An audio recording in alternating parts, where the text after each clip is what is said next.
Opening words from the chair of the Norwegian Nobel Committee, Jørgen Vatne Frydnes. Then a couple of words from the Nobel Peace Prize laureate for 2025. And then we will open up for questions. And I will be moderating this event. And we aim to end up by quarter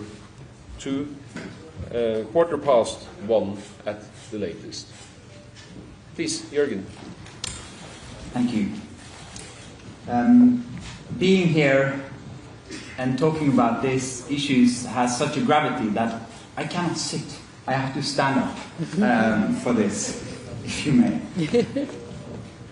Because we gather here today to defend something far more important than either side of political or ideological divide. We gather to defend democracy itself, the very foundation lasting peace rests upon. Democracy is what allows nations to handle conflicts without violence. It turns fear into participation and power into responsibility. And this is what this is all about. Democracy, not dictatorship. Peace, not oppression. Few places show this contrast more clearly than Venezuela. There, the opposition united around a simple, essential demand: free elections and representative government. This shared commitment, despite political differences, is the very heart of democracy. But today, Venezuela faces the opposite. The country has entered one of the most repressive periods in years. The goal is no longer to fill prisons, but to silence those who can mobilize others. Torture, isolation, and inhumane conditions persist across detention centers. Families disappear into the machinery of repression. Fear is their tool of governance. This is what happens when democracy collapses.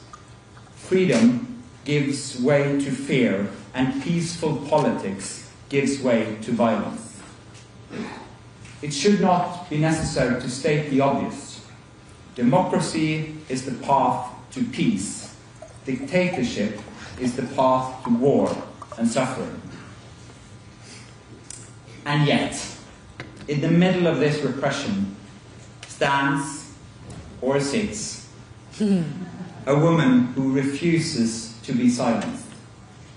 For the past 15 months, Maria Corina Machado has lived in hiding. You've moved quietly here, cautiously, knowing that every step carried danger. You've lived with threats that would break people. The regime has declared its intention to erase your voice and even your life. Still, despite this, despite every warning, every danger, every reason to stay away, you are here. And today, as we look at you, we are reminded of something profoundly human. That courage is not the absence of fear, but the decision that something else matters more. That is why we in the Norwegian Nobel Committee wrote in October, as the leader of the democracy movement in Venezuela, Maria Corina Machado is one of the most extraordinary examples of civilian courage in recent Latin American history. But citations and speeches cannot grasp and capture what it means to see you being here in this room, in safety and in dignity. So just let me end with this. From all of us, we are so grateful that you are here. More grateful than any word can express. Grateful that the threats did not stop you. Grateful that fear did not silence you. Grateful that despite every risk to your life, you choose to come. Your presence here is a reminder that hope, courage, and love for your country, love for your family, can outlast repression. Thank you so much for being here.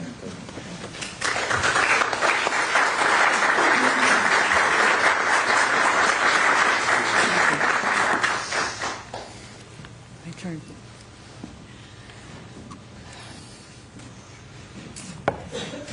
I will start by thanking you all, every one of you who's here today.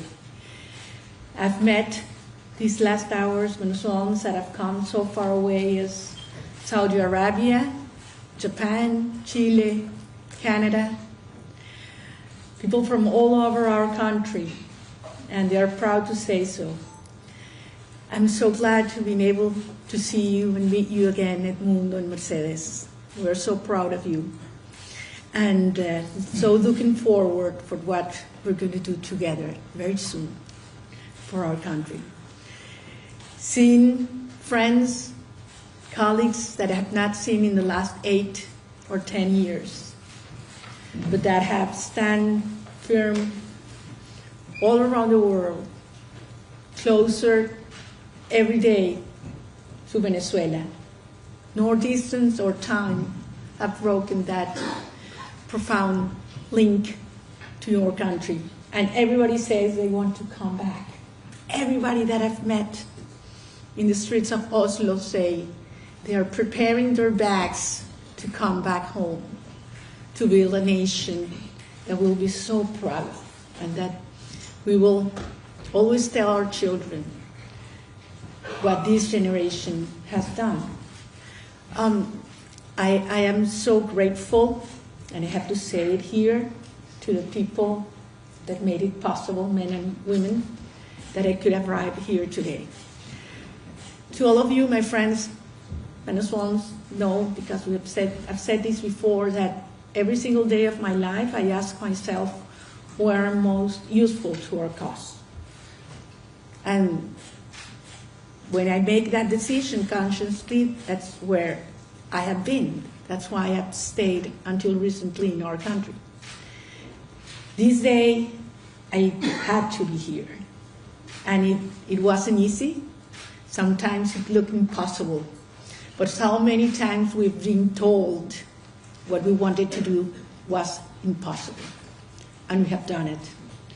So being here today is a proof of what the Venezuelan people's will and courage and love is capable of achieving.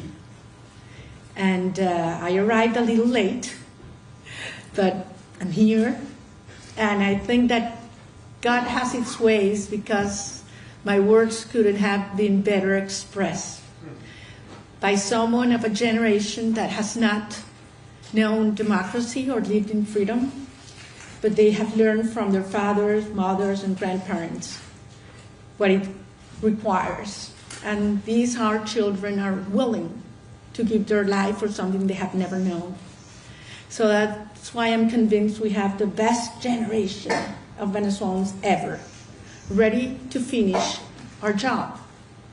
Not only to liberate our country, but to build a nation with strong pillars, ethical pillars, that will represent the new democratic institution for centuries to come. That's the magnitude of the responsibility we have. And now, if you allow me, I want to say a few words in Spanish, porque quiero hablarle a todos los venezolanos que están aquí y que están en Venezuela.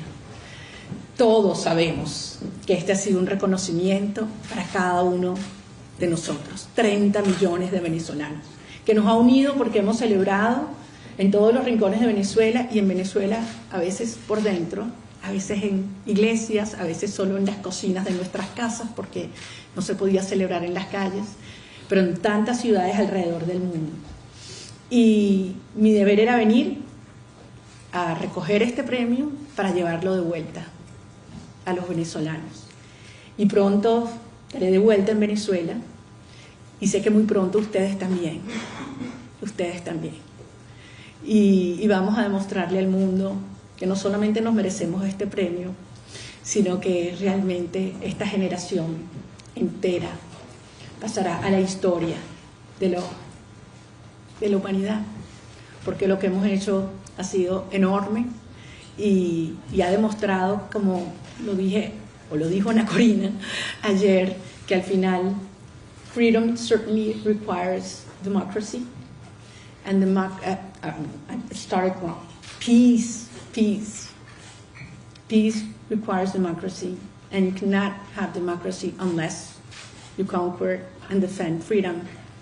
And at the end, to maintain freedom, and it is a personal, conscious decision, it requires a lot of courage, civic courage, as you have said.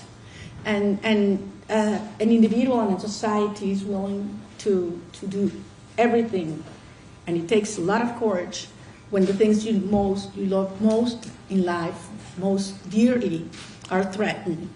So at the end, it is an act of love. Ultimately, peace is an act of love. And I think that's the lesson we have given ourselves. And we hope that these, can be helpful and inspirational to other nations as well. So thank you very much to all of you, the committee, and the Institute, and certainly to the Norwegian people that have shown us also much love in these hours. Thank you very much. Thank you.